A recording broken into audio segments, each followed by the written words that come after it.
Holder is going to be able to do in this game as well, because he started things off incredibly strong on the Gangplank, but later on into the game, we saw less and less of him on that pick. But the draft is already underway. It's going to be Jarvan, Rumble, and Olaf banned from Rogue Warriors. On the other side, Akali, Aphelios, and Elise.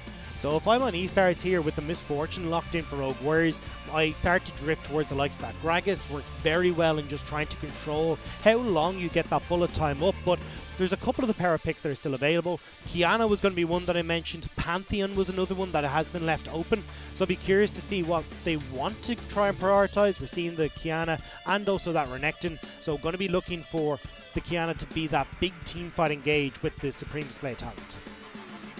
Now the question will be, what does Harrow go for here? And it looks like the Talia going to be taken away. So Cryin not going to get that pick that he did so much work with in the previous game, and that's going to be going into the hands of Ruby. Yeah, most certainly. Ruby has been playing a good bit of this back in Challengers Korea. It was a little bit of a pocket pick for him. Now bringing it in to Rogue Warriors, we'll have to see if he can have the same impact in the early stages that Cryin did, or if that will be given the opportunity. Pantheon will be locked in.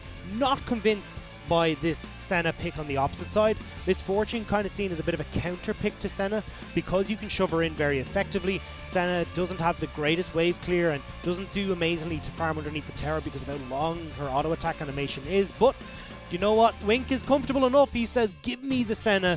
I want to be able to have her for myself in the bottom lane.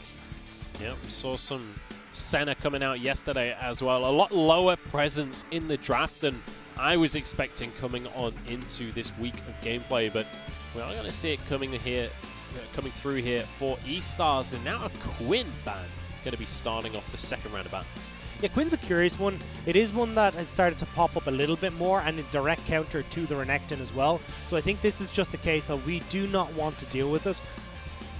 And now you're going to be looking towards a little bit more of those bans, I think, towards the top lane, although as I say that, Gragas was the jungler that we were looking for on the side of Estars. That will not be given over towards Wei. And now you can start to pinch that a little bit more. I mean, Elise is gone. You've also got the Gragas. I mean, the one that kind of stands out to me still is going to be the likes of the Lee Sin, but there's not a huge amount of junglers that we consider, you know, top tier on this patch that are still going to be left open.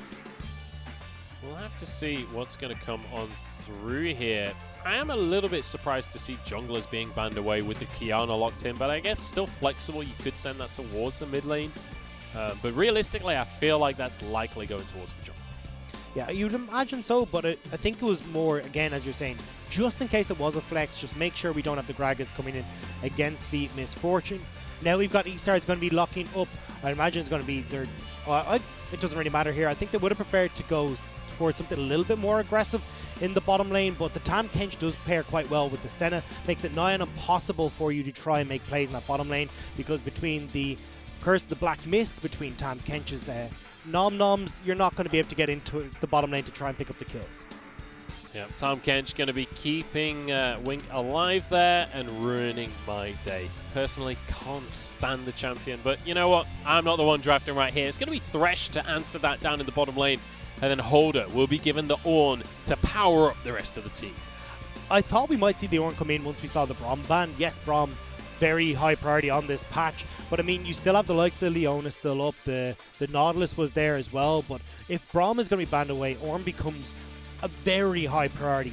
Strong top laner, and without anything to block that Call of the Forge God, you can tear through Estar, in particular against the Tahm Kench, because even with the Devourer, Tahm Kench can't really save multiple people, because he's going to get caught out by that ultimate as well.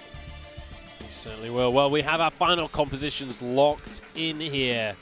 We'll see where that Talia is going to go. It could go to Ruby, or we could see Harrow taking that on into the jungle. That's going to be an interesting one to keep our eyes on. The Senna is going to be in that AD carry position with Cryin taking the rise to the mid lane. Yeah, it's going to be pretty similar compositions here on both sides. Strong 1-3-1, but I would definitely give the team fight edge over towards Rogue Warriors when it comes down to it. You've got the Pantheon that can man drop on towards the back line, the Call of the Forge God as well to help set that up. And that's not even including the Weaver's Wall that can do a great job of splitting up these team fights. So I think that in this one, Estars are really going to have their work cut out for them. And now they need to step up. Now they need to show that we can play the slow strategic style. And it isn't just a case of let's run at them and see what sticks. Well, we're getting ready to jump into game number 2 here. Rogue Warriors down, but not out just yet. Estar winning game number 1. They're 1-0 in the series, in their debut series of the LPL. We'll see if they can round things out with a 2-0 and walk this one home. Or the Rogue Warriors are going to be looking to push this to game number 3. They've subbed in Ruby in the mid lane. We'll see if that's going to be enough to be the difference maker. This is going to be an incredibly explosive mid-game.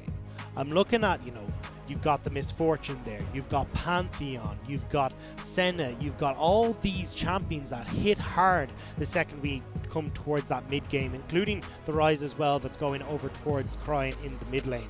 So this is where I expect to see a lot of our fights in and around the dragons, towards, definitely around that second to third dragon, both teams trying to secure control of the map. But as the game starts to progress, Rise is going to be able to take over this game.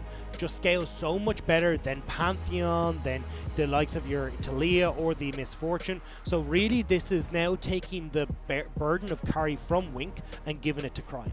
Spreading it around the team. It's about time we jump onto Summoner's Rift here for game number 2 of the series as we head into Estar up against Rogue Warriors.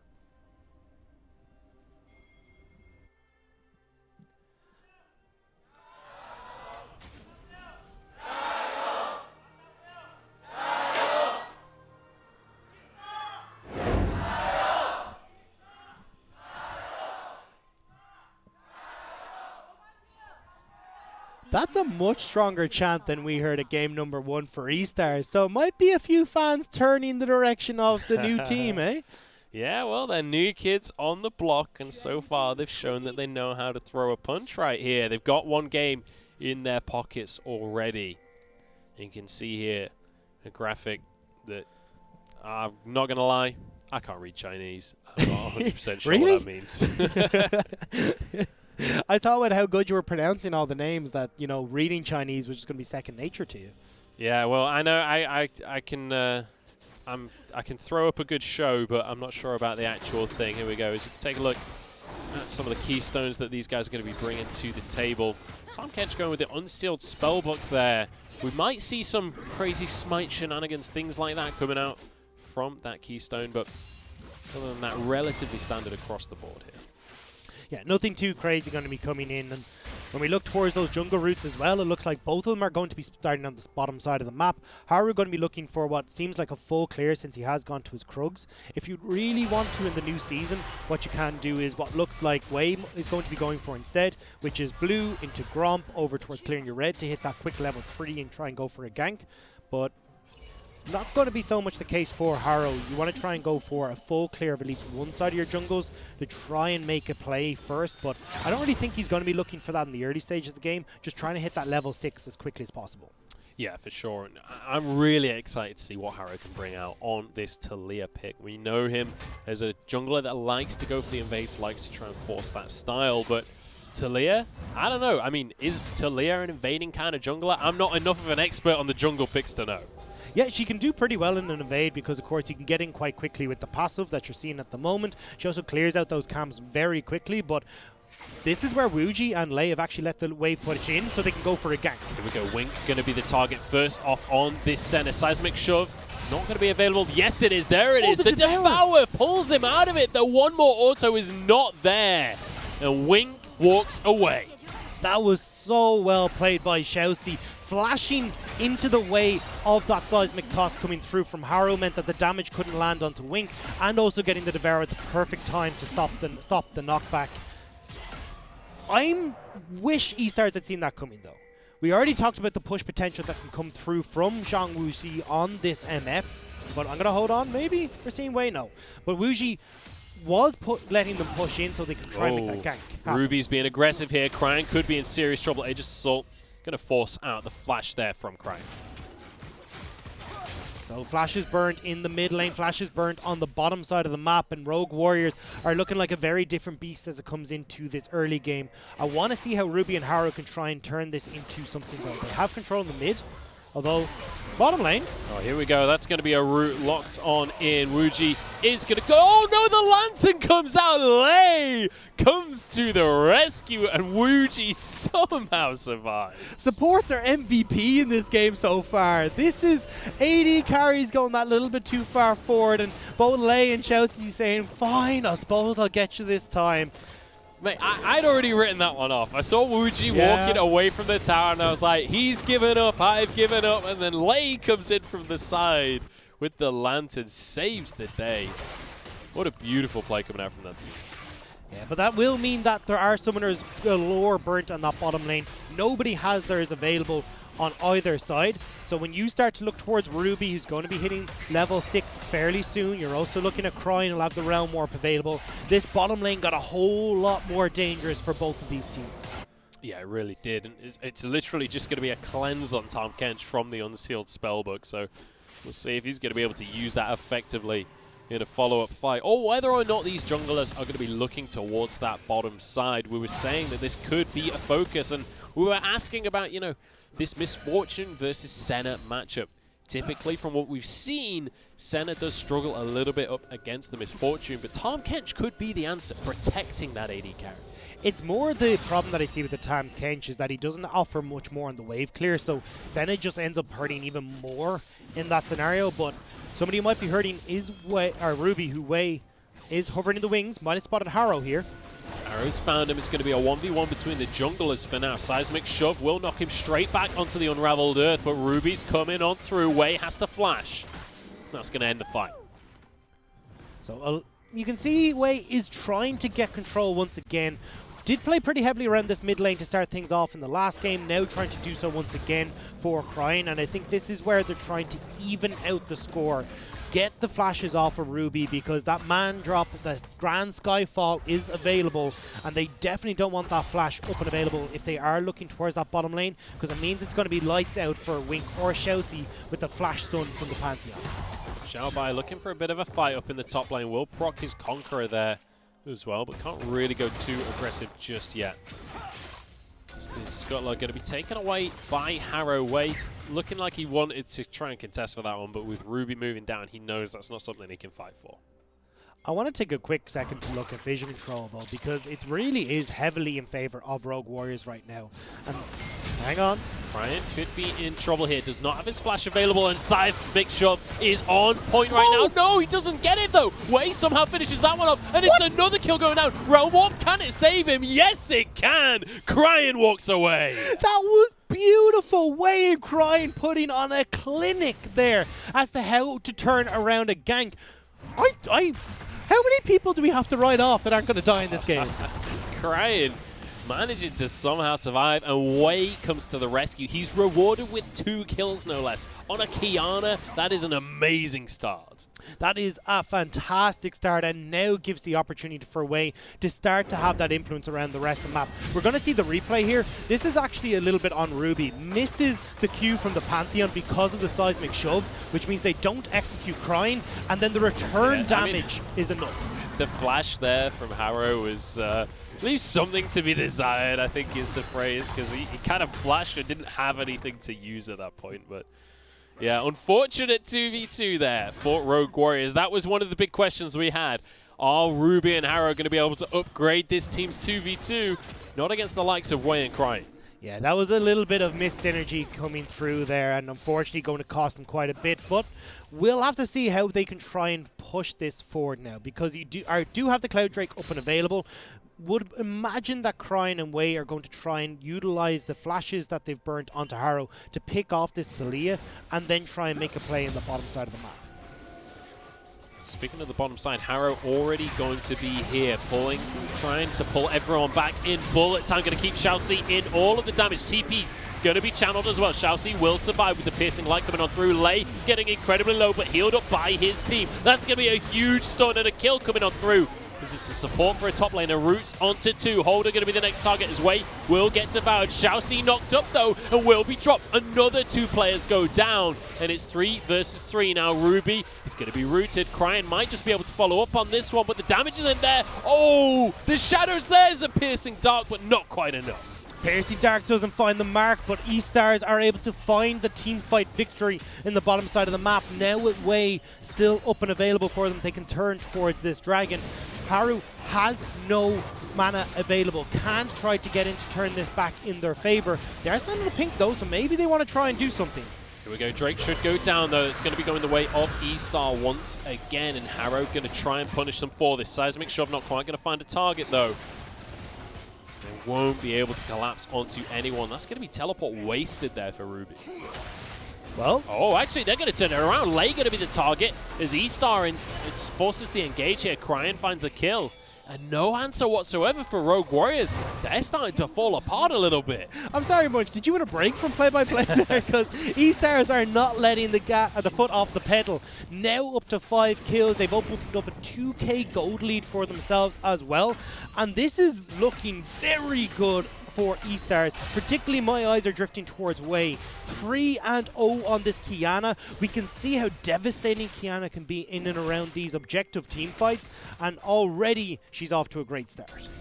Yeah, really impressed by Wei here on the Qiyana. Great finish off kill there in the bottom lane fight. The question is, how much can you snowball? That's one of the big picks for snowballing is Qiyana. Xiaobai going to be in trouble though. Call of the Forge God going to get the knock up there. Denies the Realm Warp, and that is going to be Xiaobai going down. Very nice pickup there for Rogue Warriors. Great collapse from Rogue Warriors. Not sure what Xiaobai was really hoping to achieve there. Wasn't going to be able to get the gank on mid lane. Ruby was already pushed underneath the tower, and now Rogue Warriors will be able to pick up the Rift Herald for free. Lei has made their way over just to try and help this out, but I don't really think you need more members up towards this Rift Herald. This is pretty much going over. Yeah, this is going to be a nice little pickup for Rogue Warriors. Counter to game 1 here, because it was all about Wei when it came to the objectives in game number 1. This time it's going to be Harrow grabbing that Rift Herald. And one of the big differences for this Rift Herald versus what we saw in the last game is that now you've actually got Rogue Warriors who aren't really losing out on push power as a result of going for this play. They haven't got to rotate members up to try and take this objective and sink a lot of time into it. That means that they should be able to get these turret plates for free with the Rift Herald and start to equalize this gold lead a little bit. When we take a look at the items across the board here, you can see the Mana Moon already finished for Wink. He's got a Cull that's just about completed as well. 32 stacks remaining on that one, so he's starting to snowball up. Obviously, Cryan will take a while before he really starts to get too much damage. You do need a few items on Rise before the mana really starts to stack. Then on the other side of the board, when you look at Wuji, he's not actually finished off a tier 3 item just yet. And that's one of the nice things about going for the Muramana first, is it's a very cheap item. I mean, we've seen a lot of MF start to pick up this double Dorans to try and keep themselves just pushing that little bit harder in the laning phase, but we are going to see the Rift Herald drop down in this mid lane.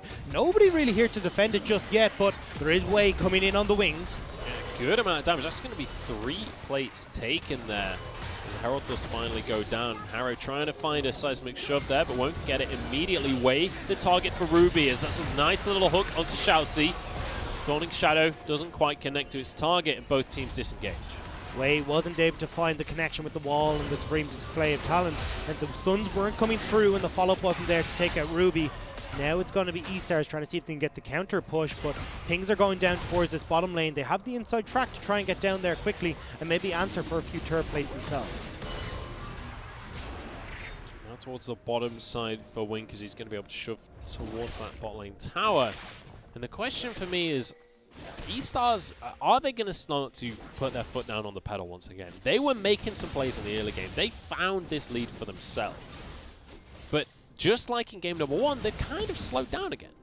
I don't mind it too much though, because when you look at, the power spikes that are going to come in for Rogue Warriors, Talia with the Weaver's Wall and also just completing their jungle item. You've got the Umbro Glaive that's been finished for Ruby here, so he's going to be great at clearing out some of the vision to look for ganks. You've got to be very careful about how quickly they can be collapsed on, just like this though on the opposite side. Call of the Forge got denied by the CC, and well, that is just a 1v4 straight up. Nothing you can do about that. With Tom Kench to drop turret aggro as well.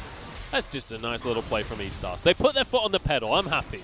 And they saw that Pantheon was in the top lane, so they're free to go for that foot on the pedal. They know that they're not going to have the Grand Skyfall to try and bring people in. And now they can start to pick off some of these turret plates from themselves, answer for the ones that have been taken in the mid lane. And now we're kind of back to that all square, at least from the extra 120 gold that people are getting from these turret plates. Now the recall coming through for Estar, because Dragon going to be spawning in 10 seconds. But I think maybe they've recalled just a little bit too late here. They might give up this Dragon, honestly, to the side of Rogue Warrior. They don't have the ultimate for Ornn. It was used in that engage in the bottom lane. So overall, I think they're kind of happy to maybe just give this one across. But you can see actually the pings are going down. Wei is not in a position. I thought it was going to be Estars who were just going to start up this Dragon straight off the bat. But yeah, with those backs coming through, Rogue Warriors find themselves the fight. Ooh. Forced flash coming out from Wei there. It's going to be Infernals as the third Drake once again. But all things considered, now that play from Estars looks like a bad play. They get one kill in the bottom lane. If they trade it for a Drake, that is just not worth it. And Ocean Drake as well. This is such a valuable Drake to have. The extra regen can really start to turn things around. But have to see how this game starts to progress. It is going to be Infernal, which is going to be the third Dragon, so that's going to be our soul. So once again, whoever manages to pick up their third or their fourth Drake even will have that AOE Dragon Soul to help them out in the team fights.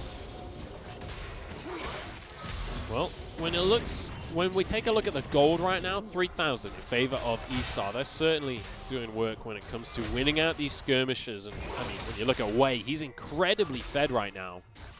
He is down in farm, though. That's a big factor here. 30 CS down. In fact, almost 40 CS down. And on the other side of the board, you know, Harrow's not doing too bad on kills himself. He's 2 1-on-1 right now. So, all things considered, they're feeling pretty good. Yeah, for the start that we were talking about Wei having, he's actually finds himself behind in levels. Hasn't been able to find the farm because of how aggressive he's been trying to play. It means that your jungler, this Kiat, has now been set behind. I want to see how Estars start to react towards this 1-3-1 that has been started up from Rogue Warriors. You see that Ruby has pretty much been designated as top lane split pusher, but because you're trying to have this backup come across from the likes of Wink and from Xiaoxi, it means that they've given up that opportunity in the mid lane. Weaver's Wall comes on through, and Xiao Bai finds himself in a 2 versus 1 here. Dominus comes out. He has to flash as well, but Lei is here to finish the job. Death Sentence comes through. Harrow grabs himself that kill. Wink tries to send up the Dawning Shadow to help out, but unfortunately that was too little too late. Crying, though, has been split pushing on this bottom side for quite a while after we saw that bottom lane turret go down, so they're getting some decent damage onto this tier 2, and now can dive this tier 1 in the mid. Look for the dive, but the rest of Rogue Warriors are going to arrive in time. Holder's going to be just about fine in that situation, but we've still got Cryan just chilling in the bot lane here. Pushing onto the tier 2. Ruby's going to answer, but the rest of the team is on the way from the side of Estar. They really want to force this tower right now. But Ruby realizes what's going on. Abyssal Voyage, though, might just mean that he can't get away regardless. Root not going to be available for Wei. All it's going to do is force the tier 2. Yeah, this was a little bit of a split call from Estar as Wink was going back, so they weren't really looking for the dive play there. They were just looking to force Ruby back so they could get that tier 2.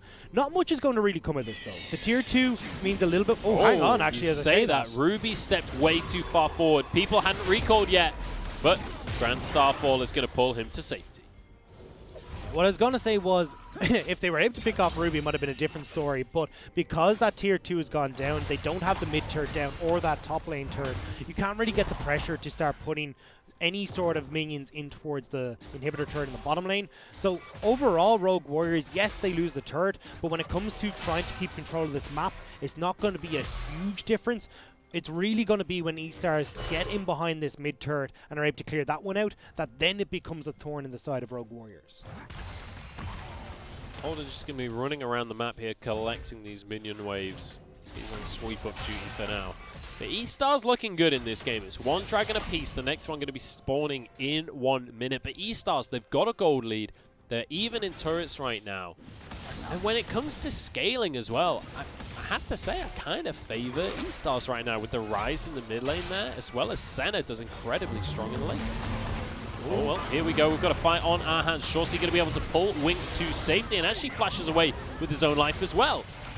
And I think that's going to be one and done right there. Chelsea just completely negates the entire engage. It was also Wei kind of bluffing his way in towards that team fight. Threw down the grass element, so then he was invisible. They didn't know if the Kiana was going to try and jump onto Wuji, so had to call the bullet time early. Ooh, but the flash forward! Death Sentence isn't going to land though. Cryan still uses the cleanse anyway, just out of sheer respect right there. He expected that one to land. But 2 failed engages now in a row for Rogue Warriors. And Infernal Drake going to be up in just 10 seconds time. Call of the Forge God on cooldown. Ruby and Wuji's ults both on cooldown as well. This is looking like a sheer advantage for Estars. Wei has hopped over the wall though, wants to see if he can catch Rogue Warriors getting in towards this pit. This is going to be a very close call. Rogue Warriors don't have to call the Forge God to start things off. 3k on the Infernal Drake right now. We'll see who's going to be able to finish that one off. The Dawn comes on through, but it's Kiana that gets it. Wei gets it for Estars. The question is, what is the fight going to turn into? Shorty on the front line right here, but it's Wink taking the damage, flashes away. And it's going to be Cryan jumping straight on into the fight, gets saved by the Tahm Kench. There's 2 kills coming through onto the side of Cryan. He's been MVP so far, and Wei follows up as well. Harrow, the last man standing. Cryan is making Rogue Warriors weep. That was such a strong play. Flashing forward aggressively, getting the kill onto the AD carry, and then having the support of Xiaoxi there to bring them back to safety. Estars not only pick up the Dragon, not only pick up the team fight, but now they're turning towards this Baron as well. The teleport from Zhao Bai just to be the last seal to make sure of that. Estars are looking phenomenal so far in this series. I thought that was a done fight, but once again they proved me wrong. And now with a Baron as well, they're looking to find some recalls here. Realm Warp might just get them to safety. No, Cryan misses his own Realm Warp. Oh, it's a disaster. He doesn't have his flash available. He'll be knocked off. The rest of the team saves him. Shorty on the Tahm Kench devours him over the wall. Estars lose nothing.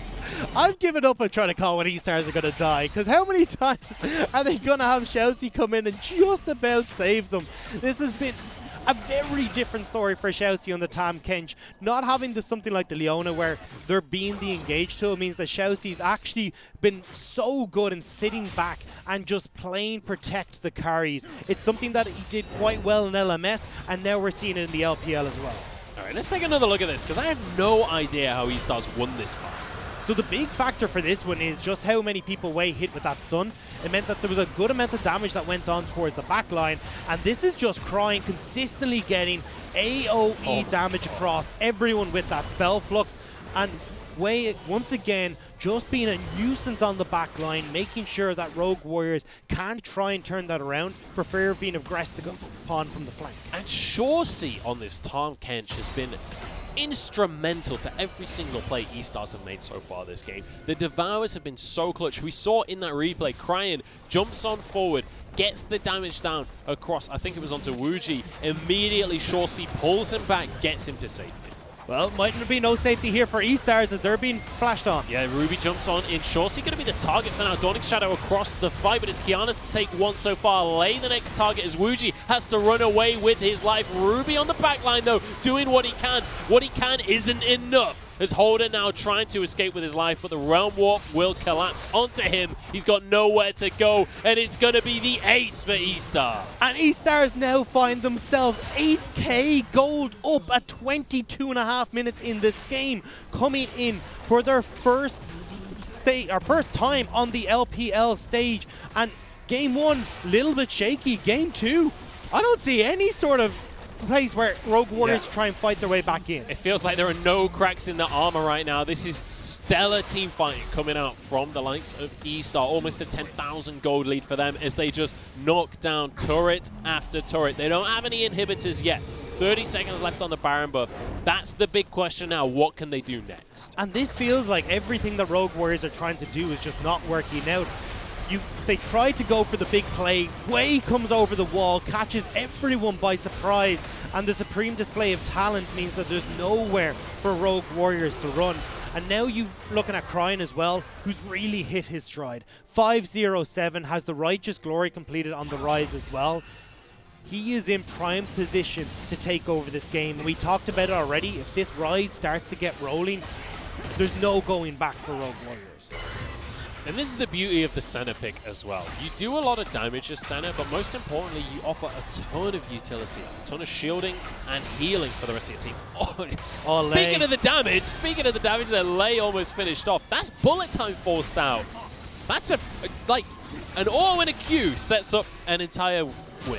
And with the Inferno Drake up in 40 seconds, that's such a big ultimate to be missing for this next fight. That's going to be the third dragon going over to Estars if they can't find the fight, and that puts you on to a timer with the Elder Drake spawning. That'll be about the 30-minute mark, and that is not where Rogue Warriors wanted to be. They wanted to be the ones controlling the pace of this game, but Estars have slapped any sort of stopwatch out of their hand.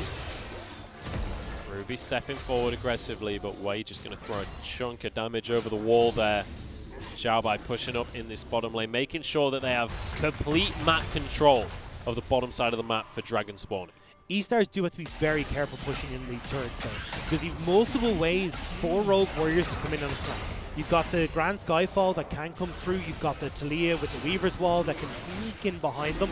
So they want to make sure that when they are pushing onto these towers, that they're doing it in unison.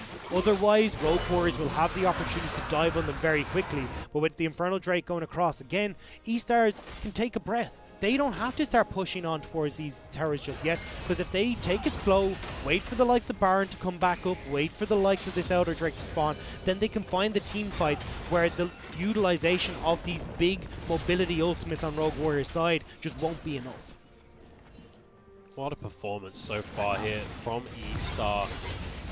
The question will be, can they finish things off? It's like I always say in solo queue, there's always the opportunity to throw the game. There's always the opportunity to give it away. You're the real positive one in solo queue, aren't you? I mean, man, no, that is positive. I'm saying that when I'm behind. Like, never trust your opponent to win the game. Estar now, they just have to dot the I's and cross the T's here. They've got this game in their pocket. They've just got to finish the job. And now onto Harrow. Great Zhonya's to keep himself alive for now. And the Lantern will keep him safer. In fact, his flash does in the end. But Estars once again finding opportunities here, forcing summoners and setting up for potentially this Baron. This could be the opportunity though for Rogue Warriors to try and make the play we were talking about. Major ultimates down on the Estars side, but looks like they may not try to go for too many flanks positions for Estars right now. Oh, very aggressive positioning from Cryan here. Weaver's Wall going to come through, but he is A-OK. The Righteous Glory going to mean he has so much movement speed, he's able to pull himself to safety there. And now the rest of the team collapsing. Once again, Shorty going to be on the front line. They're going to back away on all fronts here. We're going to go shove that mid lane in. In the meantime, someone clears the top, and now Baron has spawned on the map. Estars are just going to try and keep control of this vision. They're not going to start up the Baron because they do have to be careful of Ruby coming back in, just like now. Here we go. Shorty going to be knocked up here. Wink trying to keep himself safe. Because of the Black Mist here, the rest of the team coming on in. Wink going to be knocked up on the backline. Holder doing what he can, but he's not got any damage there. Harrow walks away with his life, but everybody from Estars still alive here. This could be the winning fight. Lei trying to get away for himself, and Ruby has walked away. In the meantime, Wei finds a kill for himself. Lei has nowhere to run. He's just trying to buy time. Ruby's been found now. It's 2v1. What can Ruby do? Shorty going to be able to just stop him in his tracks here. One more stack will be a stun or a devour, whichever one he wants to go for. Cryan will finish the kill. In fact, Shorty takes himself a reward. Wants a little bit in on the action, will pick himself up for one for the support of Estars, and it'll be one more Baron going into their back pocket. Delay tactics work for Rogue Warriors, but flashes burnt by Ruby and Lei, so it'll only be the Baron that goes down for the moment, but now they're definitely in dire straits. The only thing that's left standing really for them is that top lane turret and those inhibitor turrets. As we take a look back at this fight, you know, we see a couple of people trying to get onto Wink here. He gets knocked up. Holder tries to do the job. Harrow tries to get in as well, but there's just not enough damage there.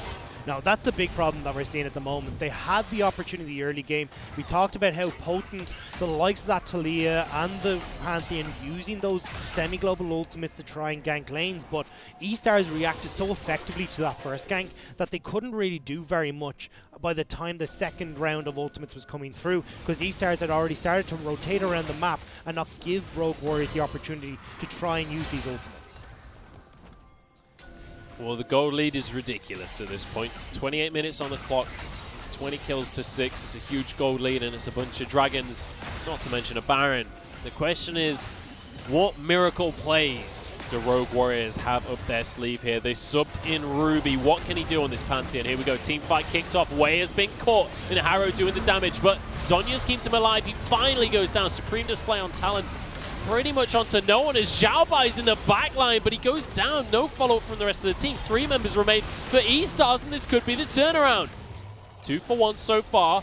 His wing gets saved there by Shorty. Still have to respect Crying, though, has a huge amount of damage that he can now put in these fights. Rogue Warriors do find the picks. It's a 1 for 2, but look how healthy Estars are. They're fine to keep pushing in and try to utilize this Baron buff. Now over towards the bottom side of this map. In fact, Infernal Drake's up in 25 seconds. Estars, even though they technically lose the fight, they've still got map control. They still have priority over this objective. And Wei will be spawning in 5 seconds. It's so difficult, though, for Rogue Warriors to face check this. Yeah, the problem that we saw there for Rogue Warriors is that even though they caught out Wei, they couldn't get onto Crying and Wink. And realistically, the main damage that dealer that they have to try and collapse on is Crying. Not going to be an easy task to do, though, with Chelsea pretty much standing bodyguard beside him saying, "Get down, Mr. President," at every opportunity. Ruby doesn't really have a target to go for. Harrow doesn't either. And trying to flick this rise in so you can have the team jump on top of him is looking nigh on impossible. Let's see what Rogue Warriors is going to be able to do here. Estars now with the Baron, this is when they can start to force the issue. We were saying the siege is a bit more difficult for them. It's very easy for Rogue Warriors to collapse and force a fight. The question is, will Rogue Warriors be bold enough to force the issue? When will they pull the trigger and try and force this fight, or will they start to concede objectives? Right now, they're pretty happy to let the minions do the work, although Holder will get caught out in the front line. I mean, that's the tanky member of Rogue Warriors, already taken below half health. This is going to be an inhibitor tower going down. Wink actually takes a huge chunk from Wuji there. I think that was a double-up. Chunks him on out, but it's not going to be enough to stop them taking this inhibitor here. And look at that. Beautiful Realm Warp pushes both carries towards the bottom lane to clear that and start to push on it. And this is the beauty of it, is that Wink, because he's playing the Senna, doesn't matter if he takes a big chunk of damage coming through from the double up, he's been able to heal himself right back up, and now Estars are right back at it. Here we go, Call of the Forge God. It's time to make a play. In goes Ruby, but so much damage. He will be finished off. Stun onto Harrow as well. Flashes to safety. Bullet time just isn't enough damage there. It's only 1 kill going the way of Rogue Warriors. And now Holder will be finished off as well. The Infernal Drake will do the work. And down goes the turret. Down goes the inhibitor. And I fear this might be the end of the base and Rogue Warriors' hopes in this series. Yeah, Estars coming out in their first professional game in the LPL, and now they are stepping forward, taking down the inhibitors, but Joey G has managed to clear out his minions. Wink's found himself a 1v1, and he's got more than enough damage to bring that one home. Now the minions have arrived. There's a stun going through. The ace finally happens. It's delayed, but it's there. And Estars, in their debut series in the LPL, show that they are a team not to be underestimated. We heard the cheers get louder at the start of Game 2, and I can be certain that the cheers are only going to get louder in their next series in the LPL. Estars coming out and looking phenomenal. These people that are looking